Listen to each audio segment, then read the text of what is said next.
Assalamualaikum warahmatullahi wabarakatuh.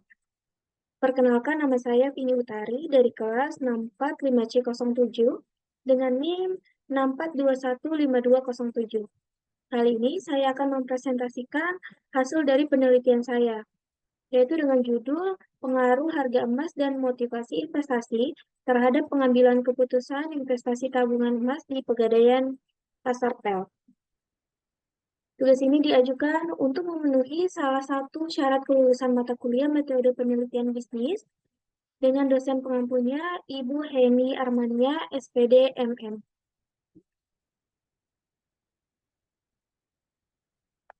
Adapun rumusan masalah dari penelitian ini adalah yang pertama, apakah harga emas berpengaruh signifikan terhadap pengambilan keputusan investasi tabungan emas di Pegadaian Pasar PEL?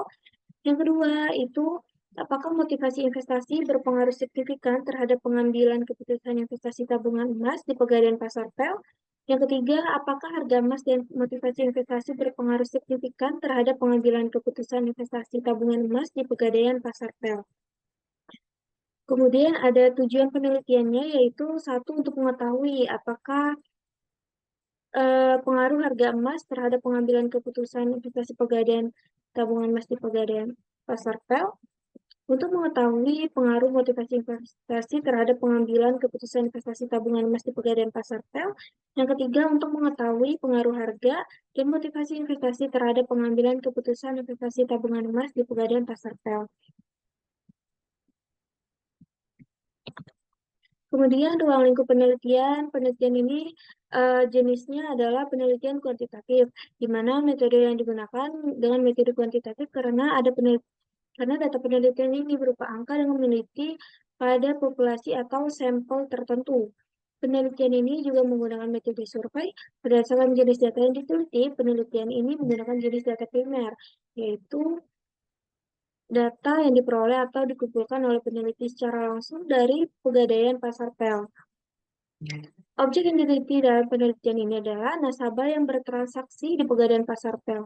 Penelitian ini meneliti tentang pengaruh harga emas dan motivasi investasi terhadap pengambilan keputusan investasi tabungan emas di Pegadaian Pasar PEL.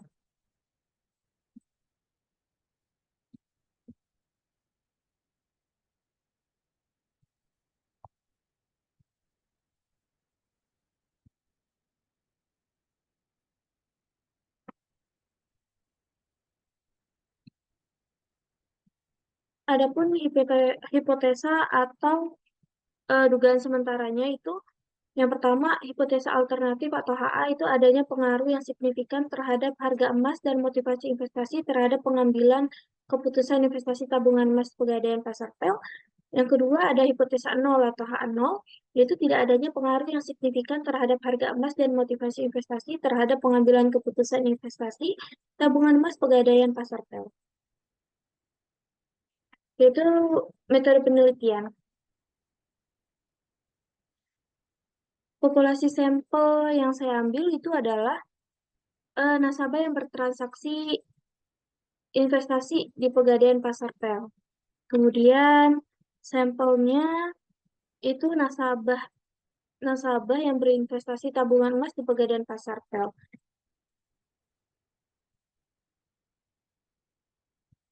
Kemudian variabel yang saya ambil itu yaitu satu variabel dependen atau Y dan dua variabel independen atau X. Adapun variabel dependen saya adalah pengambilan keputusan. Untuk variabel independen saya, itu X1-nya harga emas, X2-nya itu motivasi investasi. Kemudian, teknik pengumpulan data itu menggunakan observasi dan penyebaran survei dengan memberikan responden daftar pertanyaan tertulis mengenai persepsi mereka. Yang kedua, teknik analisis datanya itu menggunakan Microsoft Excel dan juga IBM SPSS.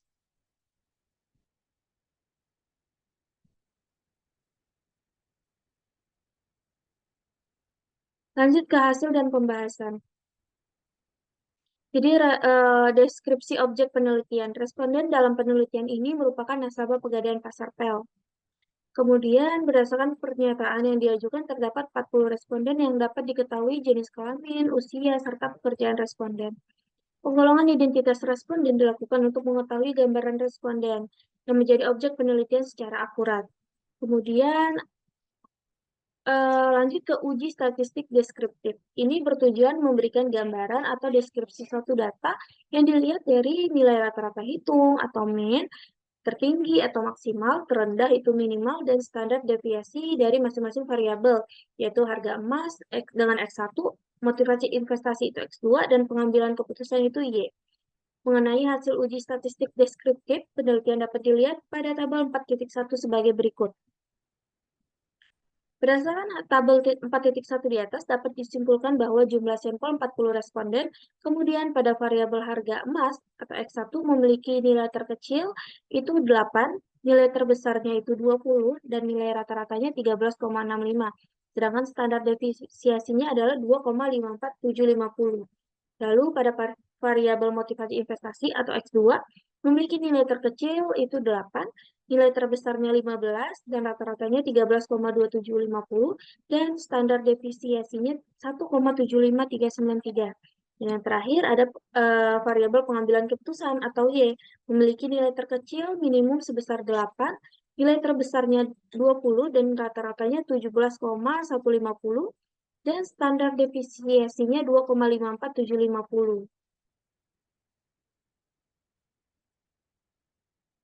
Kemudian lanjut ke uji kualitas data, yaitu suatu uji yang diperlukan dalam penelitian dalam instrumen kuesioner. Tujuan uji kualitas data yaitu agar data yang diperoleh dapat dipertanggungjawabkan kebenarannya, dan untuk mengetahui apakah data yang digunakan valid dan reliable sebab kebenaran data yang diolah sangat menentukan kualitas hasil penelitian. Nah, bisa dilihat di sini, untuk butir pernyataannya itu ada 11, yaitu 4 dari item pernyataan harga emas, 3 dari item motivasi investasi, 4 dari item pengambilan keputusan, yang berguna untuk menentukan apakah setiap indikator pernyataan kuesioner valid atau tidak, dapat melihat perbandingan antara R tabel dan juga R hitung. Kemudian N sebesar 40 dengan tingkat alfa 0,05, maka menunjukkan R tabelnya sebesar 0,304. Artinya jika R tabelnya 0,304, sedangkan rata-rata dari Pearson correlation-nya itu ada 0,628, 0,592, dan seterusnya sampai ke 0,827. Dan juga dengan nilai alfa itu 0,05, sedangkan nilai sig2-nya di sini ada 0,00. Maka artinya bahwa masing-masing dari item dari kuesioner tersebut mempunyai hasil yang valid, sehingga dapat dikatakan bahwa 11 pernyataan yang ada dalam kuesioner dapat dinyatakan valid. Kemudian ada uji reliabilitas. Digunakan untuk mengetahui sejauh mana alat pengukur dipercaya atau dapat diandalkan, dan tetap konsisten jika dilakukan 2 kali pengukuran atau lebih pada kelompok yang sama dengan alat ukur yang sama. Uji reliabilitas penelitian ini menggunakan rumus Alpha-Cronbach. Instrumen dikatakan reliable apabila nilai koefisien reliabilitasnya lebih dari 0,6. Hasil uji reliabilitas instrumen penelitian dapat dilihat pada tabel 4.3. Dari tabel 4.3 menunjukkan nilai Cronbach alfanya itu di atas 0,6. Baik pada variabel independen maupun variabel dependen, yang artinya berarti semua variabel dinyatakan reliable dalam penelitian ini. Kemudian ada uji normalitas residual. Dilakukan untuk bertujuan untuk mengetahui apakah data dari variabel dependen maupun independen berdistribusi secara normal atau tidak. Uji normalitas yang dipakai dalam penelitian ini adalah pengujian one sample Kolmogorov-Smirnov. Ketentuan yang harus dipenuhi jika melakukan uji sampel ini yaitu jika nilai signifikasi lebih dari 0,5, maka data yang digunakan dalam penelitian ini memiliki distribusi yang normal. Namun kebalikannya, jika nilai signifikasi kurang dari 0,05, maka data yang digunakan tidak memiliki distribusi yang normal. Jika di atas 0,05, maka distribusi dinyatakan asumsi normalitas, sedangkan jika di bawah, maka diinterpretasikan sebagai tidak normal. Maka berdasarkan hasil tabel 4.4 menunjukkan hasil one sample Kolmogorov Smirnov sebesar 0,160 yang artinya sudah di atas dari ketentuan, yaitu lebih dari 0,05. Maka hasil penelitian ini memiliki distribusi yang normal. Kemudian ada uji asumsi klasik, yaitu terbagi dari yang pertama ada uji multikolinearitas, yaitu untuk mengetahui apakah terdapat hubungan pada masing-masing variabel independen dalam model regresi. Jika terdapat adanya hubungan pada sampel penelitian, maka pada model regresi terjadi gejala multikolinearitas. Uji multikolinearitas ini dapat dilihat dari nilai toleransinya, yaitu lebih dari sama dengan 0,1 dan nilai FIB-nya kurang dari 10. Dalam penelitian ini, bisa dilihat pada tabel 4.5, dapat disimpulkan bahwa uji multikolinearitas ini menunjukkan bahwa nilai toleransi masing-masing variabel dan penelitian ini itu lebih besar dari 0,01, yaitu dengan nilai 0,997. Kemudian dengan nilai FIB-nya kurang dari sama dengan 10 dengan nilai 1,603. Artinya data terbebas dari multikolinearitas. Kemudian ada uji heterokedasisitas, yaitu berfungsi untuk menguji heterogenitas variabel independen beragam pada data yang telah dikumpulkan. Kemudian diuji dengan Glaser untuk menguji heterokedasisitas dengan cara meregresikan variabel independen dengan nilai absolut residual atau ABS-RES. Kemudian tidak adanya heteros ini bisa ditandai dengan nilai signifikan antara variabel independen dan dengan absolut residual lebih dari 0,05. Jika selain itu, maka nilai signifikasi kurang dari 0,05, maka data tersebut mengalami masalah heterokedasisitas. Berikut hasilnya. Berdasarkan tabel 4.6 menunjukkan pada variabel independen yaitu harga emas dan motivasi investasi mempunyai SIG di atas 0,05. Maka variabel tersebut tidak terjadi heterokedasisitas sehingga layak digunakan untuk model regresi. Kemudian ada uji autokorelasi, yaitu salah satu prasyarat yang harus terpenuhi dalam analisis regresi, yaitu ketika pola data bersifat time series atau data sekunder, ada beberapa metode yang digunakan dalam uji autokorelasi. Di antaranya ada Darwin-Whitson dan Rantes. Adapun syaratnya terjadi, gejala autokorelasi yaitu sama dengan DU kurang dari DW kurang dari 4 kurang DU. Maka diketahui dari tabel Darwin-Watson 5% DU itu sama dengan 1,6 ribu. DL-nya 1,3908. Dari tabel 4.7 di atas diketahui juga nilai Darwin-Watson-nya pada penelitian ini adalah 1,655, yang mana dapat disimpulkan dengan rumus sebesar berikut. 1,6 ribu kurang dari 1,6055 kurang dari 2,345 atau tidak ada autokorelasi dalam model regresi yang digunakan dalam penelitian ini. Kemudian ada uji hipotesis. Yang pertama ada analisis koefisien kolerasi atau R.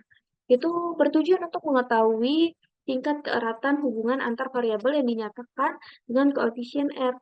Jadi hubungan antar variabel X dan Y dapat bersifat positif ataupun negatif.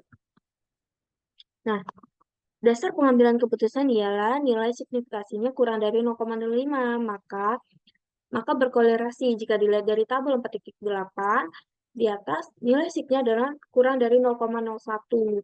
Maka variabel X dan Y berkolerasi dengan derajat hubungan kolerasi sedang. Kemudian ada analisis koefisien determinasi, yaitu untuk mengukur seberapa jauh kemampuan model dalam menerangkan variasi variabel dependen. Nilai koefisien determinasi berkisar antara 0 dan 1.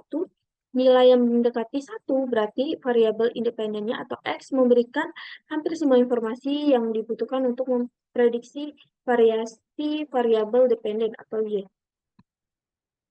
Dari hasil tabel 4.9 di atas, didapatkan nilai adjusted R square-nya atau koefisien determinasinya sebesar 0,299, yang artinya pengaruh variabel independen terhadap variabel dependen sebesar 29,9%.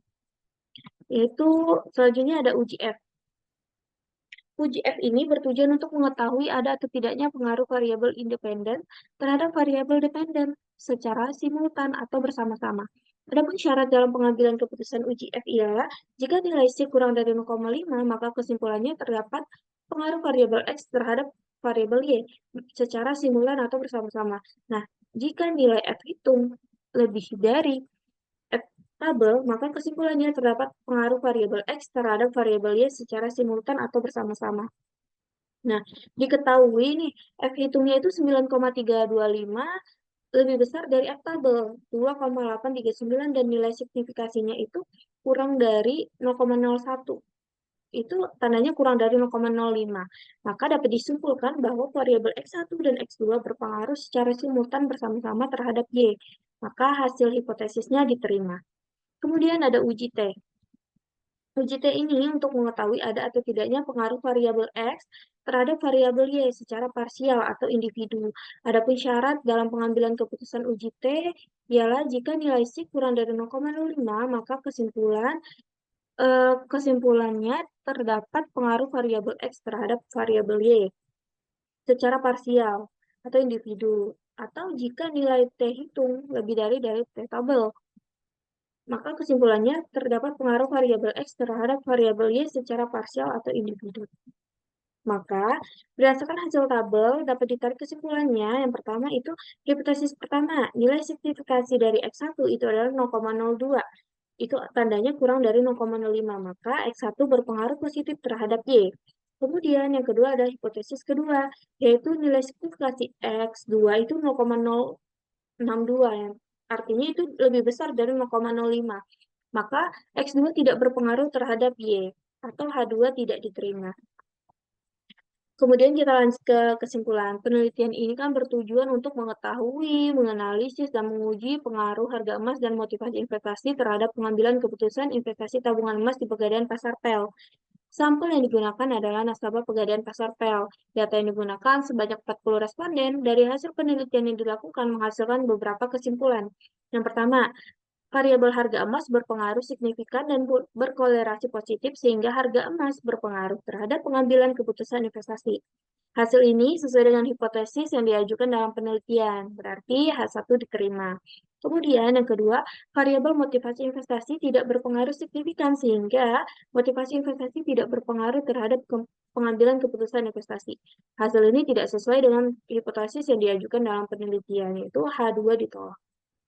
Maka sekian dari saya, kurang dan lebihnya saya mohon maaf. Terima kasih atas waktunya. Saya ucapkan wassalamualaikum warahmatullahi wabarakatuh.